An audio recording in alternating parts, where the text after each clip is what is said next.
Of the environmental issues to come to the forefront in the recent past, wetland resource issues have been some of the most controversial.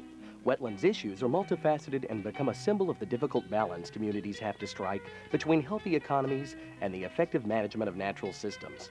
Much of the controversy surrounding wetlands comes from the variety of perspectives that exist in our society today. This video is intended to help North Texas communities deal with this important natural resource issue more effectively.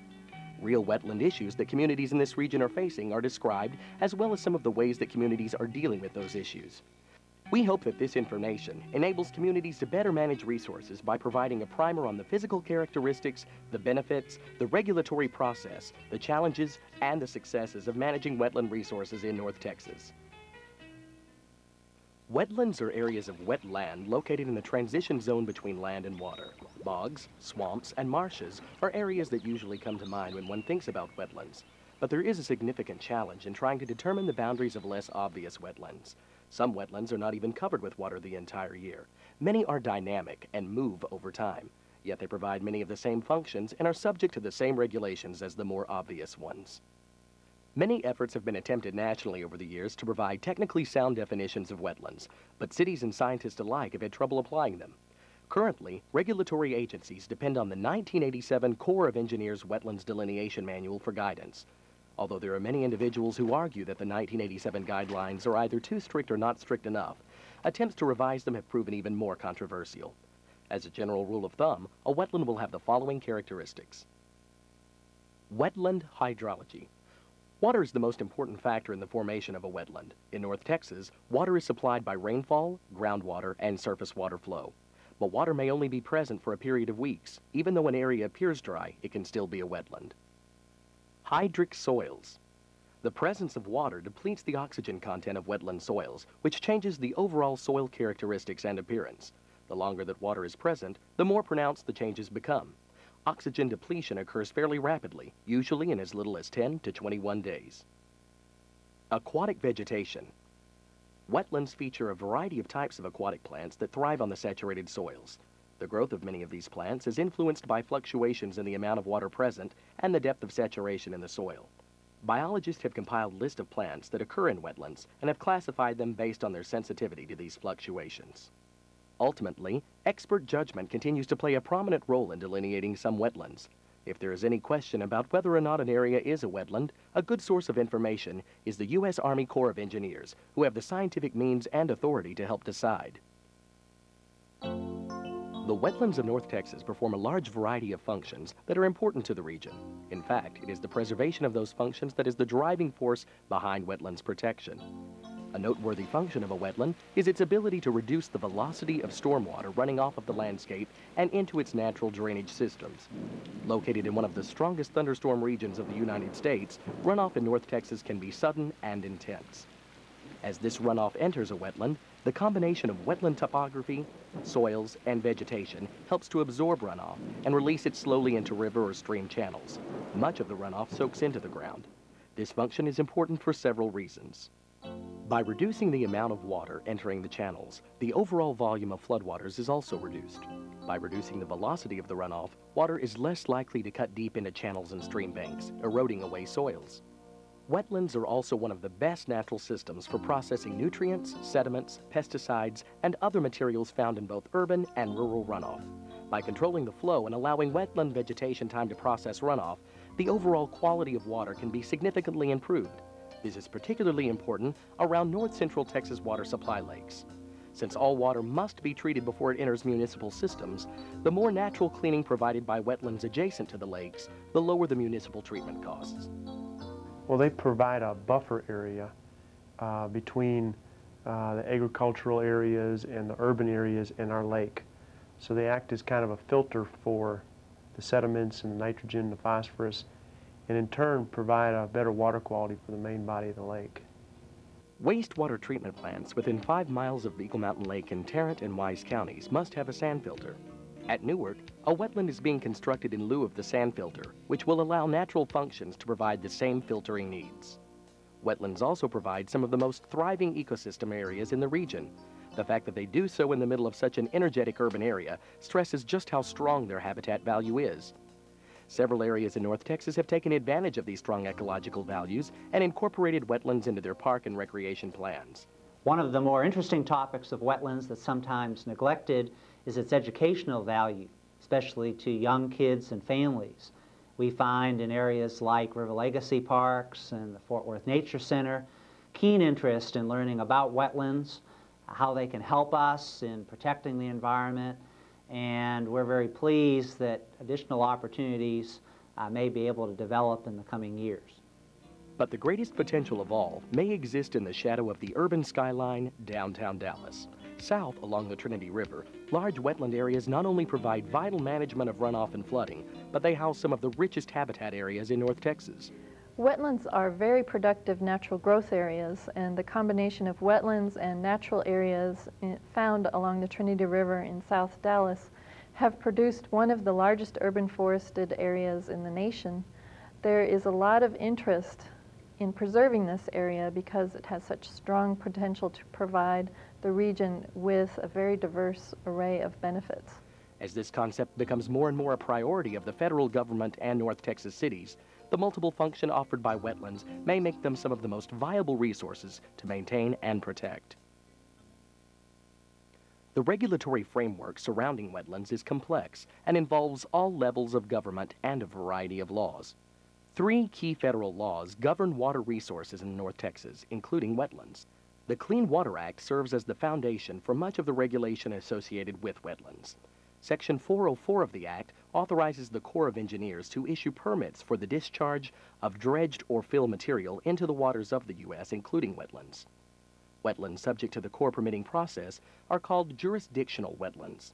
Section 10 of the Rivers and Harbors Appropriation Act of 1899 establishes a program to regulate activities affecting navigation in United States waters, including wetlands.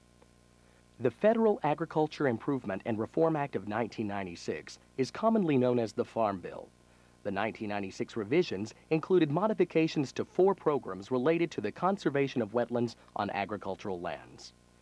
The Corps follows an important sequence as they evaluate projects for permit eligibility. These steps are avoidance, minimization, and compensation. Avoidance is exactly what it comes across as, is try to stay out of areas that are important in the aquatic system. Wetlands and these other parts of the aquatic system, if you don't get into those areas, if you don't touch them, if you will, then you don't need a permit from the Corps of Engineers. In some situations, completely avoiding an impact to a wetland is not possible. Under these circumstances, the preferred step is minimization. Try to minimize any effects that you've got. You may be able to downsize the project to where you can still maintain your objectives, but impact a smaller area of wetlands or other waters.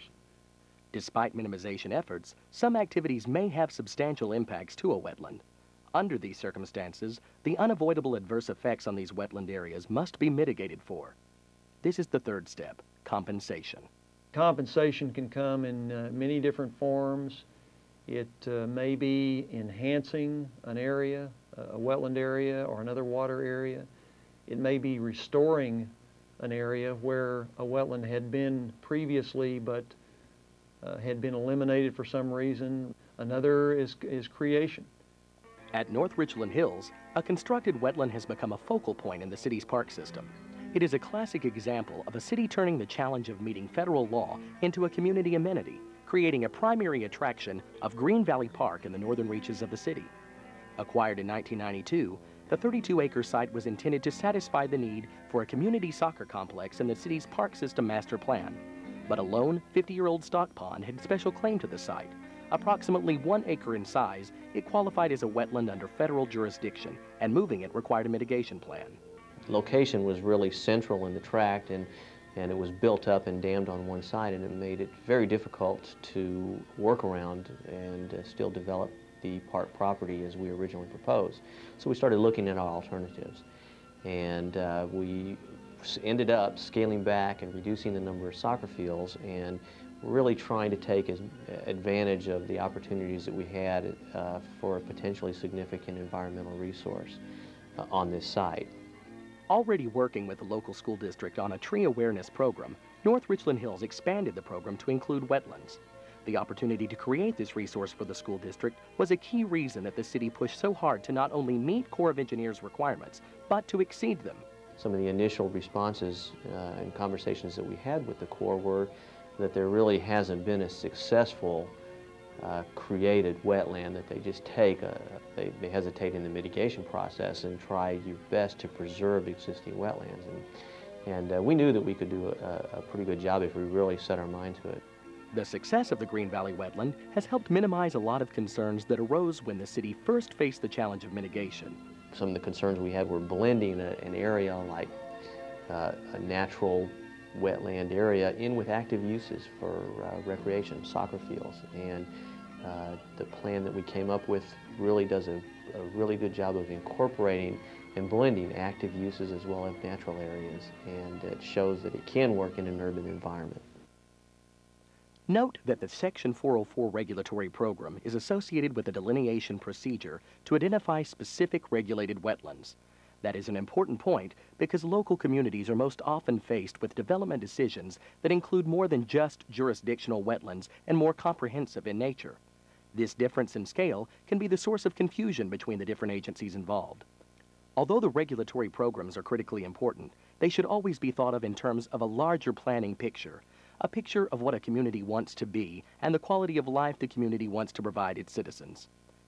Developers in these communities must consider water resources as a development factor, just as is topography or financing. If the issue is postponed in the development planning process, the cost to deal with it can skyrocket. In this process, they cannot just ignore this issue. The penalty for blowing it off or ignorance is going to be substantial.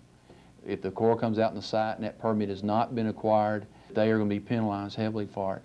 One thing that we emphasize a lot to people, and it fits really handily with this mitigation scheme, is that if you work with the aquatic system, you're going to be a lot better off in the long run, even if you need a Corps permit, than if you're working against the system.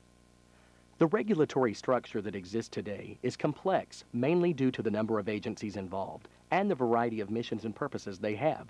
The key to remember is that any development decision impacting the local physical environment is ultimately made by the local government. Take advantage of the wetland resources that the different agencies provide during the planning stage of development, before the design stage.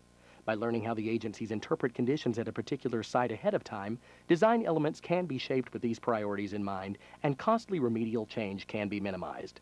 Many creative options are available as long as the overall goal of aquatic resource protection is met. As long as we address those aquatic resources, then we're going to look for whatever the easiest permitting mechanism is to get that applicant through the process as easy as possible. There is little doubt that some view wetlands protection and mitigation as little more than a requirement by federal law. But some major participants in the North Texas economy have found that it is much more. It's part of doing good business. Texas Utilities Company is the primary electricity supplier to the North Texas region, and its diversified activities include extensive lignite mining operations to power several of its electrical plants. Hundreds of acres of land must be disturbed, but TU is dedicated to reclamation of these project sites, recognizing that the land atop these mines also has value, and value must be maintained or restored after the project has been completed. For TU, preserving and protecting wetlands has become a smart and effective way to restore that value. Now, wetlands play a key role in any biological area or ecosystem because of the tremendous benefits which they provide in terms of habitat as well as water quality. So it's not surprising that wetlands preservation and restoration is a key component of our surface mine land reclamation program. In fact, we have been engaged in wetlands research for many years and provided a leadership role in that aspect. But subsequent to that, we have established some of the most extensive and sophisticated wetlands projects in the United States. In fact, we're one of the few companies in the country that is actually providing more wetlands following the mining process than existed prior to mining. Under TU's mitigation plans, areas that were once deep mining depressions have become remarkably productive wetlands. The goal of these restoration projects is to restore the sites to original conditions. If that is not possible, then wetland areas are established that are equal to or exceed the pre-mined wetland areas lost or damaged. A growing strategy at TU sites is to make the message more practical to the diverse labor force at its mining sites, starting from the foreman all the way down to equipment operators. Site activities are to be conducted in ways that favor quality reclamation from the beginning of the project to its completion. In many ways, Texas Utilities demonstrates what is possible when quality restoration is treated as an important part of doing good business. The federal regulatory program for wetlands may recognize the broad importance of wetland preservation across North Texas, but it is at the local level that individual wetland decisions are most significant. After years of dealing with specific cases of wetland management, staff of local government agencies have gained experience that may not be outlined in any federal guideline. From their perspective, effective management of the wetlands within a jurisdiction requires a much stronger understanding of how wetland decisions impact their cities and the role that wetlands play in a particular drainage system.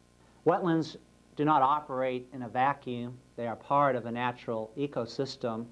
Thus, when we're talking about wetlands, we really need to talk about a broader area we usually refer to as a watershed that drains to that wetland. If we're looking to both protect that wetland for the future or to appreciate the filtering and the environmental benefits that might come from it, then it's important that we not talk about just the site of the wetland, but its entire watershed and the many local governments and businesses and residences or whatever that exist in that watershed. Some of these wetlands within a jurisdiction's watershed may help improve water quality, control stream flows, enhance greenbelt areas, or provide floodplain storage area. But there are also cases where a wetland's ability to satisfy these roles is much more difficult, and cities insist that the federal regulatory process be more flexible to meet the needs of these cases. Do we have a use for wetlands? Absolutely. I think if we can do developments where you actually have more green than you do concrete, that's perfect. I want to keep our costs down to a minimum as possible, and if I can build vegetative grass over concrete, I'll take it every time.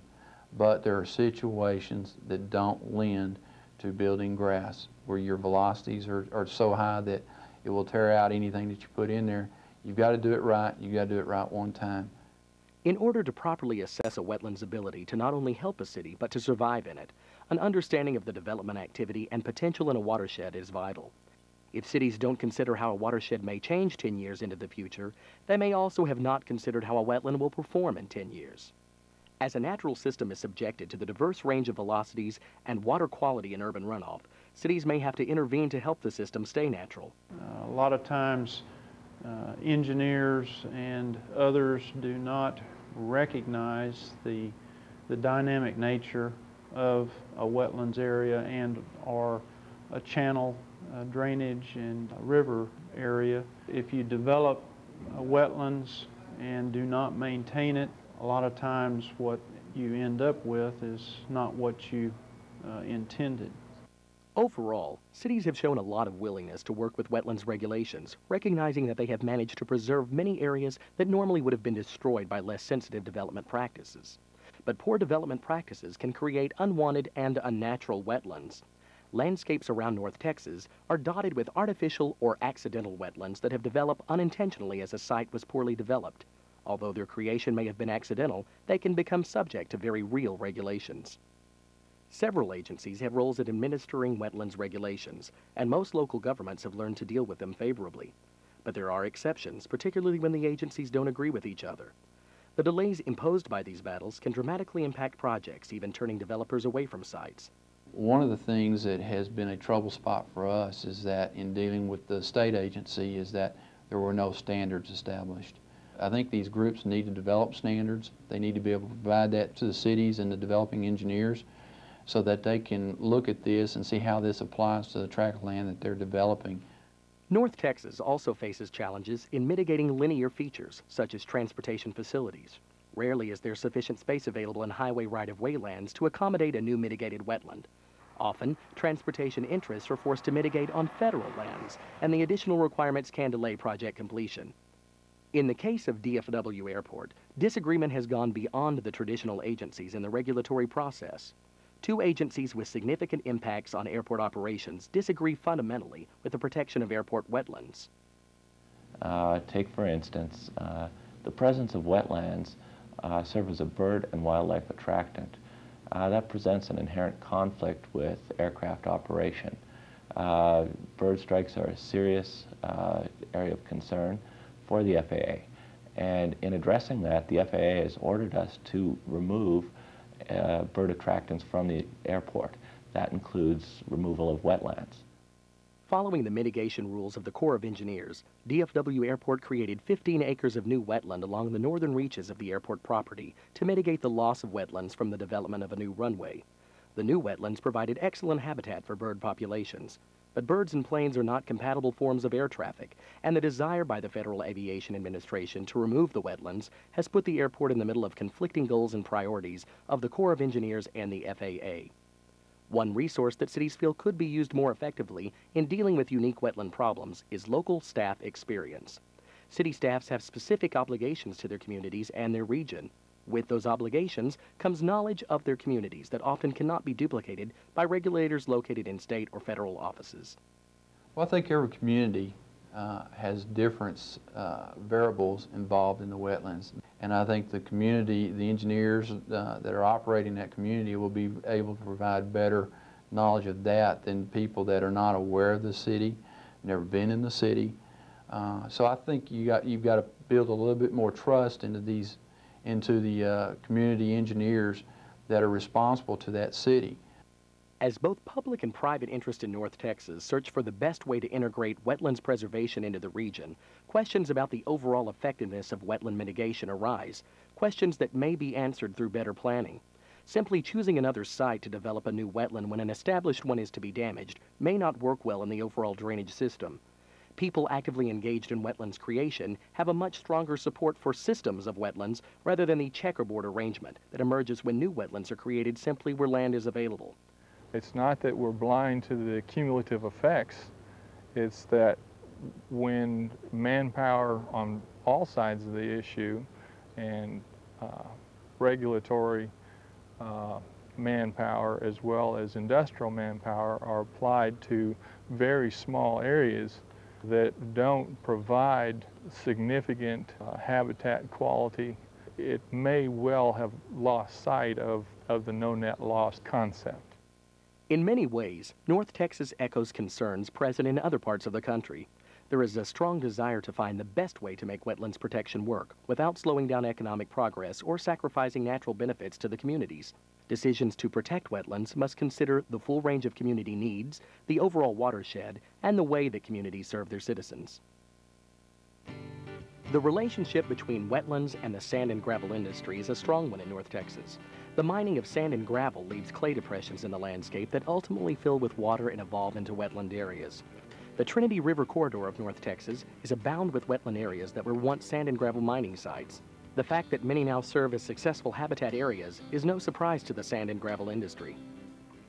Because of the tremendous amount of energy that it takes to recover the sand and gravel, we're in a natural position to enhance the wetland types of environments. Because we're already there operating, because there is water close by, because there is the ability to move tremendous amounts of earth, it gives us a chance to look at wetlands specifically as an integral part of our life of mine cycle. At Texas Industries, the recognition of the wetland potential in the life of mine cycle has become a driving force in the company's reclamation goals. Near Seagoville in southeast Dallas County, TXI is working with a 5 to 10 acre mine site that they envision as a potential environmental learning area for Dallas County. Although an active mine site for over 50 years, it has become a natural habitat for wildlife and vegetation. In northwest Tarrant County, sand and gravel mining has also produced valuable wetland areas. Many of these wetlands are on lands managed by the Tarrant Regional Water District around Eagle Mountain Lake, but are owned by local residents. Sand and gravel operators lease the land for mining and then reclaim the land after post-mine conditions. The district stresses that in these areas it is largely up to the landowner to negotiate how the land is restored. After they sand and gravel mine, they could leave the property looking like the moon. But if the landowner gets involved and gets the reclamation done properly, they can leave the property actually improved. This video represents an effort to assist local governments and community leaders in North Central Texas to deal with complex development and wetland resource issues. As we have seen, the most important tools in this sometimes controversial arena are preparation, communication, and information. For local governments dealing with wetland issues, there are some good ideas to consider. Preparation pays off. Local governments need to consider the overall issues associated with water resources and wetland issues before specific cases arise. Coordinate early in the planning and development process. Early communication between the developer or property owner and the local, state, and federal agencies can help prevent delays and help ensure more efficient and equitable outcomes. Take advantage of state and federal resources. Utilizing the resources of state and federal agencies like the Corps of Engineers and the Fish and Wildlife Service can help answer many questions. Ignoring wetland issues is costly. Addressing them as a component of the overall fabric of a community can help maximize their benefits and minimize their costs to citizens, the local government, and the entire community. Wetlands are a part of a larger water resources system. A wetland area is related to its watershed location and the environmental conditions present. They don't occur in a vacuum. The relationships to other environmental systems in the watershed need to be remembered. Certainly there is much work to be done to bridge the gap between wetlands preservation and local government goals and needs. The most important word for the future may be flexibility, allowing more interaction between local governments and wetland permitting entities. A key component is awareness and the willingness to deal with wetland issues and not avoid them. Cities that are best prepared will do the best job of managing wetlands and balancing the needs of their communities.